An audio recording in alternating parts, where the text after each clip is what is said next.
Hello, this is going to be a tip menu masterclass video for webcam models. So in this video, we're going to discuss everything related to tip menus. We're going to go over the psychology behind tip menus, the core purposes of a tip menu, and the way that you can optimize it to get the most out of it. So what this video isn't going to be is a surface level tips and tricks guide where I just tell you what items to include, what items not to include, and what prices you should use. The aim of this video is to really teach you the fundamentals of a tip menu so that you can create your own tip menu using this knowledge and apply it to your own tip menu going forward. So, first of all, why is the tip menu so important? Why is it so important to fully understand and master the tip menu? So it's one of the first places that new viewers look when they enter your room. It's one of the least optimized elements in webcam modeling as a whole. It's discussed a lot, but it's severely under-optimized. People don't really fully understand the power of a tip menu. It's often treated as a set and forget process, which leaves a lot of money on the table. And if you fully understand and optimize it, it gives you an asymmetric advantage. So the way most models go about creating the tip menu is they just blindly copy items and prices from other models.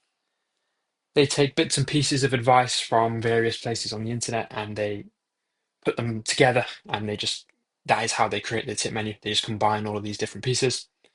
But what we're going to do in this video, like I said, is understand the core purposes and the ways you can optimize it so you can strategically design a tip menu that's best suited to you as an individual and will give you the best results in the long term. So you could take the tip menu from the best performing webcam model on a certain site, apply it to you in your room, and you might have drastically different results. Your tip menu needs to be specific to you. It needs to be created for you and it needs to be tailored for you as an individual. That's how you will get the most out of it. So, what actually is a tip menu? To really understand that first, we need to understand what a tip menu isn't. So, on the surface, it just seems like a list of items a list of actions and items that you're willing to do for a price that you think is fair to do those items for. It's treated as a list that you set once and then you forget about it. You don't come back to it in the future. But when you fully understand what we're going to go over in this video, you can design it intentionally so that it can become a tool that guides the actions of viewers, increases engagement, and maximizes monetization. So let's look at why we actually have a tip menu. So the reason we have a tip menu is because it serves two core purposes in your webcam model room. The first is to create structure, and the second is to allow you to monetize effectively. So everything else that a tip menu does is to serve one of those two core purposes. So if we just think about what would happen if we had no tip menu at all, I'm sure you've experienced it where a viewer has come into your room asking for a specific item that's not on your tip menu for a certain price, and you've had to maybe negotiate with them about a price that you're willing to do it for, or tell them that you're not willing to do it. That might be fine as a one-off here and there, even though it is annoying. But if you had to do that with every viewer that came into your room, that would very quickly become unmanageable. It would create chaos in the room. It would be just completely inefficient. So this is basically an ad hoc negotiation situation. And if you had no tip menu, there would be no structure. So you would have to go through this every single time someone wanted something or someone came into your room. So the tip menu prevents this by giving you and the viewer a clear structure to follow. And from what you're going to learn in this video, it also provides you with an opportunity to guide viewer behavior in a way that benefits you as much as possible. So let's look at the actual ways that we can optimize our tip menu now that we understand the core purposes. So we've got three ways that we can do it. I says four, that is supposed to say three, but there's three ways that we can optimize our tip menu. We're going to call them optimization levers. So that is spending entry points, choice architecture, and price signaling. I'm going to go through each one of these individually in this video. So if we zoom out and look at the full picture, this is what we have. So we have the tip menu at the top. We have the two core purposes of the tip menu, which is to create structure, to monetize effectively. And then we have the three ways that we can optimize the core purposes of the tip menu. So as I said, the spending entry point, that's how we convert viewers into spenders. Choice architecture, so we can maximize desired behaviors, minimize undesired behaviors, and then manage your energy as a model. And price signaling, so how can we shape the perceived value of you as a model and use the tip menu to attract the right type of customers and repel the wrong type of customers. So let's start with the spending entry point. So as I said earlier, the tip menu is often the first place a new viewer will look when they enter your room. And it's, in a lot of situations, the first place they engage with you monetarily. So it's the first place that they transact with you, basically, the first place they spend money on you as a model. So because we know this, we can optimize the tip menu to provide an easy entry point. So if it's designed correctly, it should provide an easy, low friction entry point for a new viewer to transition from a viewer to a spender. So in sales and marketing, this is commonly referred to foot in the door technique, and it's doing exactly that. We're just getting a foot in the door so that we can, once we have that first transaction done, we can progress the viewer up the value ladder, if we can call it a value ladder, where we can start with a small tip and progressively work them up the value ladder to get more and more value out of them over time. So how this technique works, basically, it uses self-perception theory and commitment and consistency bias. So how it works, when the viewer first tips, it could be a really small tip, something easy to get them just in the door, low friction, easy entry point. We get that first small tip.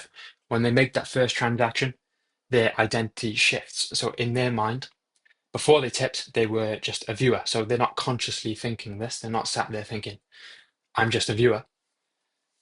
But subconsciously, they are just a viewer. When they make that first transaction, something in their mind changes, their identity shifts because they are now a tipper. Because they think people who tip are tippers. I've just tipped, so therefore I am a tipper. So the self-perception updates, the identity changes. They now subconsciously become a tipper. What happens once that's changed? What happens once they become a tipper? Then commitment and consistency bias encourages them to continue in alignment with that new identity, essentially. So once they've made the initial tip and their identity has changed, naturally, because of the commitment and consistency bias, they want to behave in alignment and in ways that are consistent with that new identity. So we can see at the bottom, small tip changes the identity, and then the consistency bias encourages them to act in alignment with that subconsciously, which leads them on to bigger tips. So basically, the whole premise of this is the first transaction is the hardest to get, but once we get that, it's much more likely for them to continue in alignment with that and continue to spend more and more. So with this in mind, we can structure our tip menu in a way to give viewers the easiest entry points possible. So we can do this by creating low cost, high perceived value actions. So the keyword here is perceived. So we don't have to deliberately underprice actions, but we want to try and find those key actions that are low effort, but high perceived value in the viewer's mind and use those as entry points. So we're going to look at dollar to effort ratio later on to help you find these specific actions. But basically, we're looking for actions that are quite easy for you to do, but they're very valuable in the viewer's eyes. So we can price them, because they're low effort, we can price them lower, but they're high perceived value. So it's the viewer thinks it's a deal essentially, and that is a great entry point. So if we look at this as a diagram, you can see we've got the low ticket entry point, once we get that first foot in the door, that first transaction done, they go through that identity and commitment process that we just looked at, and then we can progress them up the value ladder.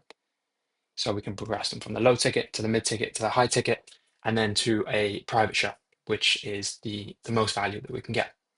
This is just an example. Obviously, it doesn't have to progress like this, but in an ideal world, it would. Okay, so now let's look at the second optimization lever, which is choice architecture. So this is an overlooked aspect of tip menu design. When you properly understand this, you can design your tip menu to steer viewers to the actions that you want them to take. So these might be actions that provide you the biggest dollar return for the effort that you have to put in for the item. And it's about guiding viewers to make choices that benefit you the most. So choice architecture is essentially how you present choices. You can present choices in a way to influence the decision that the viewer is going to make. So to them, it looks like they have complete free will over all of the choices presented to them, but you have designed and presented the choices in such a way that you can influence what they're going to choose. And then obviously we can use that to guide them towards actions that we want them to take, which are most beneficial for you as a model. So there's three key elements of choice architecture.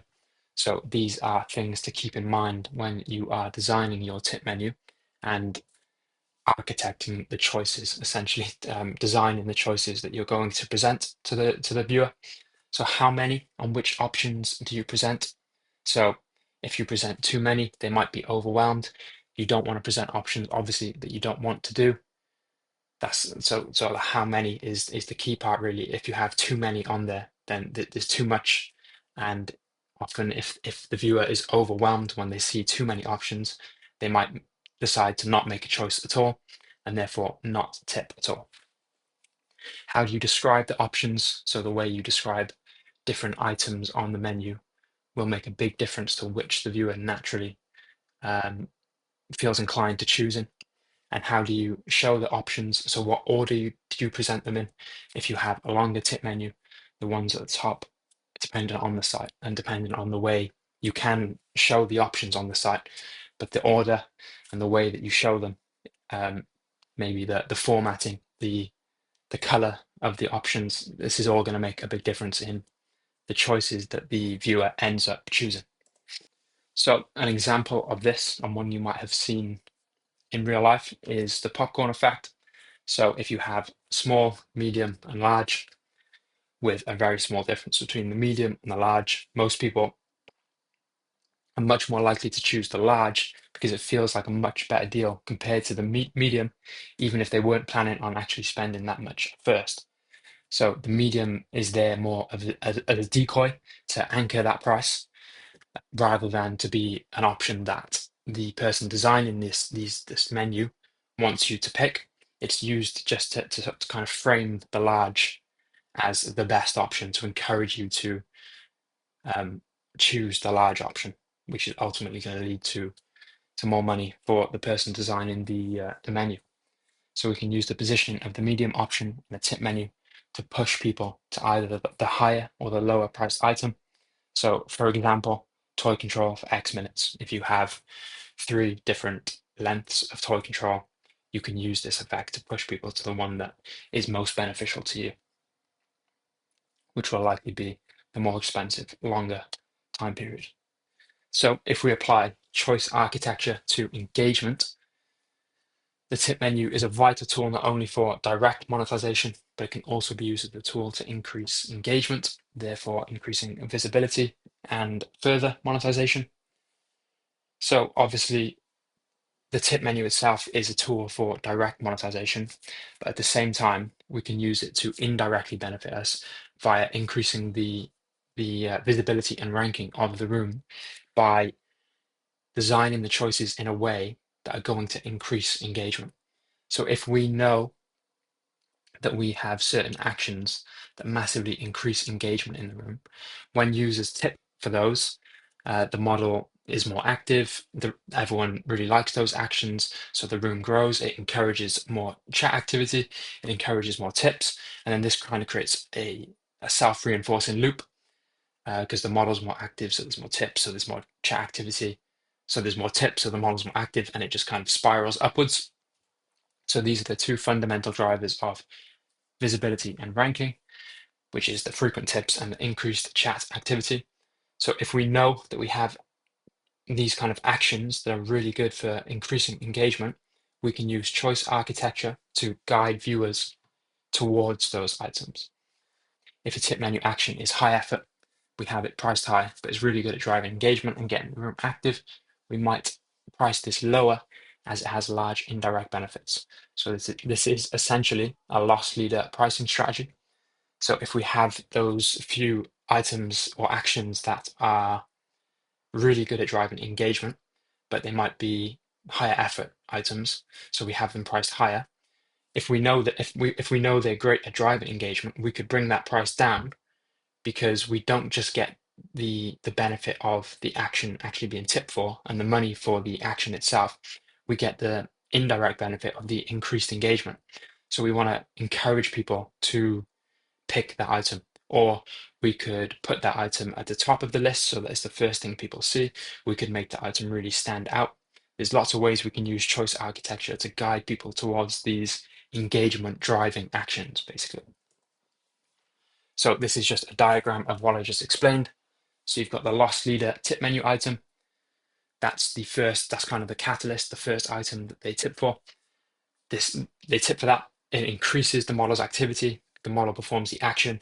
The model's increased activity encourages more tips. So the viewer tips again, and this just repeats and repeats, and the room's ranking and visibility increases. And it's just a self-reinforcing loop. So let's look at the third optimization lever, which is price signaling. So essentially what this is, it's the idea that your prices aren't just the money that you're willing to accept, but they actually shape your perceived value in the eyes of the viewer. So as I said earlier, your tip menu is one of the first places a new viewer will look when they come into your room. So the prices that you have on the tip menu is kind of the first impression that the viewer will get from you. So how you decide to price certain items, what kind of price ranges you set yourself in will have a massive difference on the viewer's perception of your value as a model. So if you imagine a model who has a really low price tip menu, everything's really cheap, it kind of signals that she has commoditized herself and that she is competing on price. Whereas a model who has a higher price menu with maybe above the market average prices, it indicates that she values herself, she values her actions, she understands her own value. She's not really likely to negotiate on prices, and she's not trying to compete on price. Instead, she's displaying individual value of what she is worth as a model.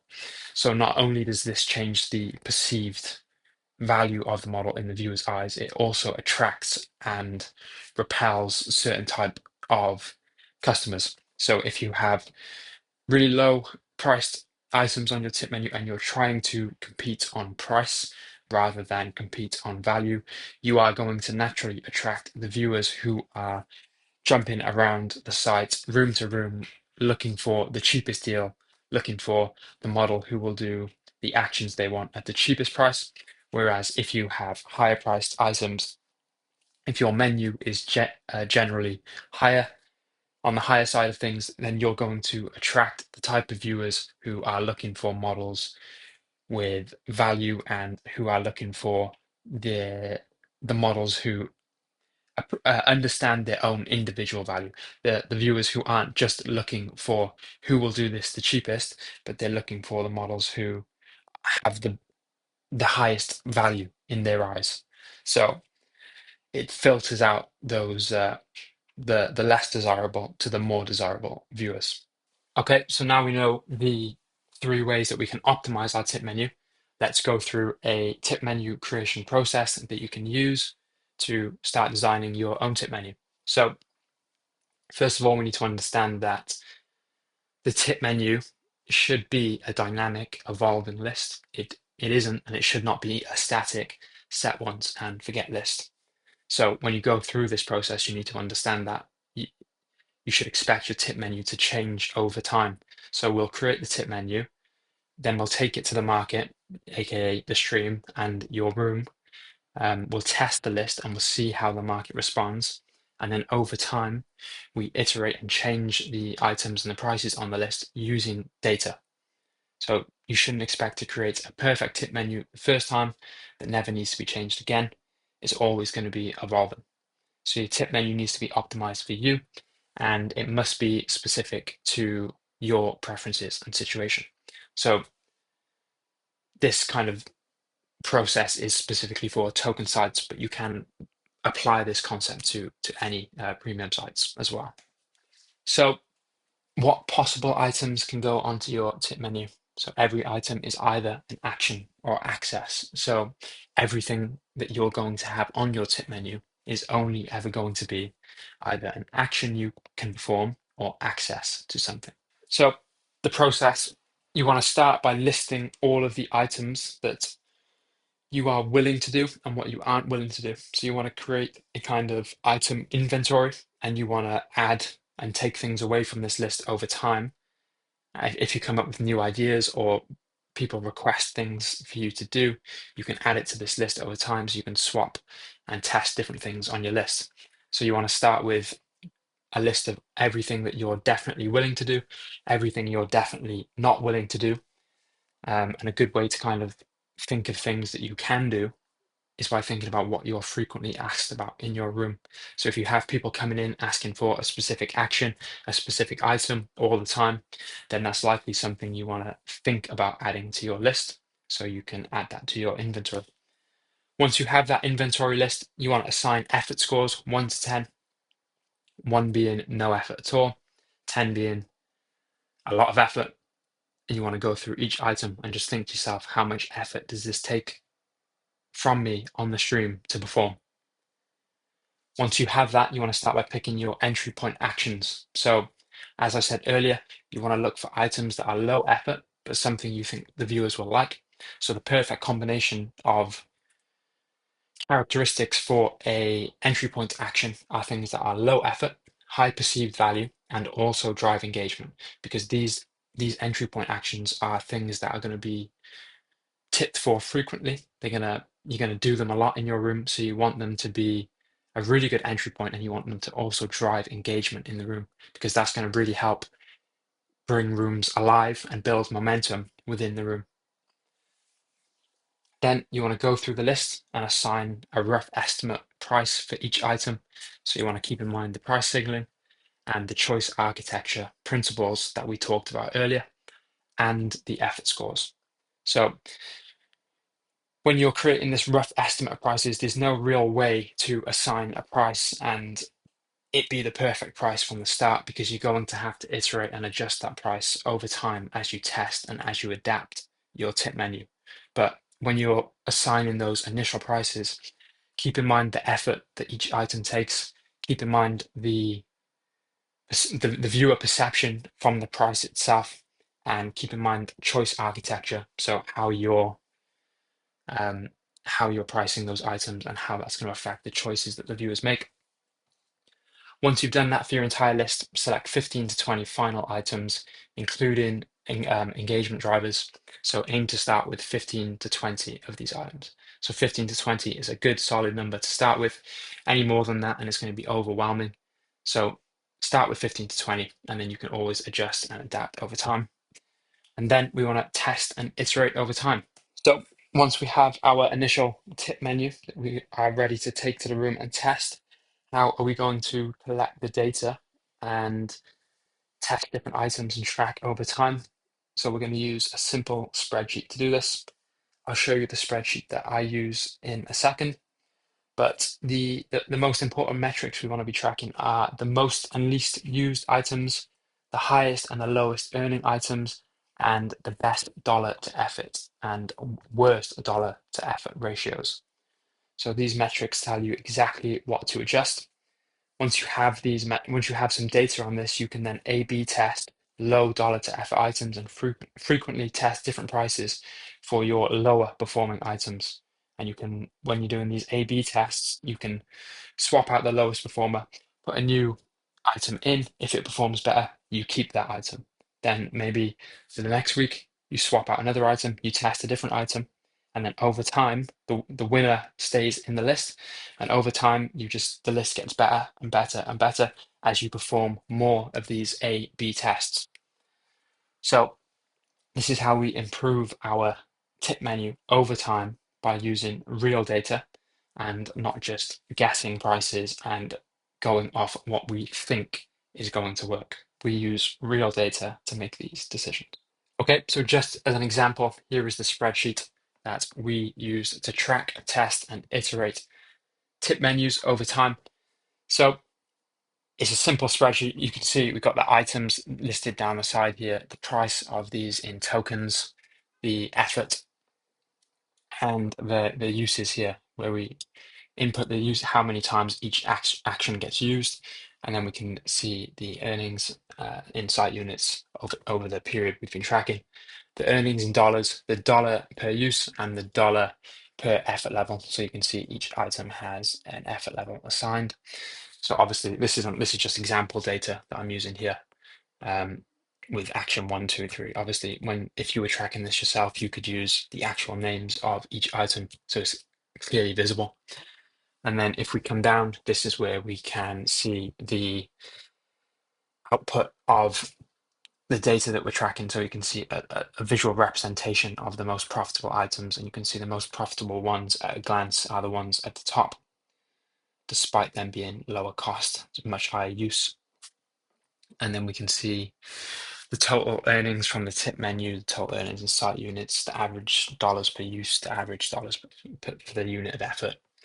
And then the most used item, least used item, most profitable, least profitable, and the highest dollars per effort and the lowest dollars per effort. So these are ones that you might be looking to test and swap out and see if you can replace them with better performing actions. So all you need is a simple spreadsheet you can track and log your tip menu on, so you can really get some real data and start to analyze things properly. Okay, so let's look at some common mistakes to avoid when creating your tip menu. So the first one to avoid is overcomplicating the items and descriptions. You don't want to overwhelm them. You don't want to confuse the viewers. You just want to keep things nice and clear, nice and simple, so that they can come to the menu, choose what they want, and tip for it. The next one is over-the-top graphics. So a lot of models have these advanced graphical tip menus, and I think a lot of them look like adverts. So you want to really keep in mind what kind of perception you want to give off to the viewer, whether you want to come across as a professional looking model or more of an amateur model. So I know the stuff that I teach is very teaching you to take a professional approach to streaming, but that doesn't mean you need to give off a professional look to the viewer. You want to still come across as an amateur, but on the back end, be professional.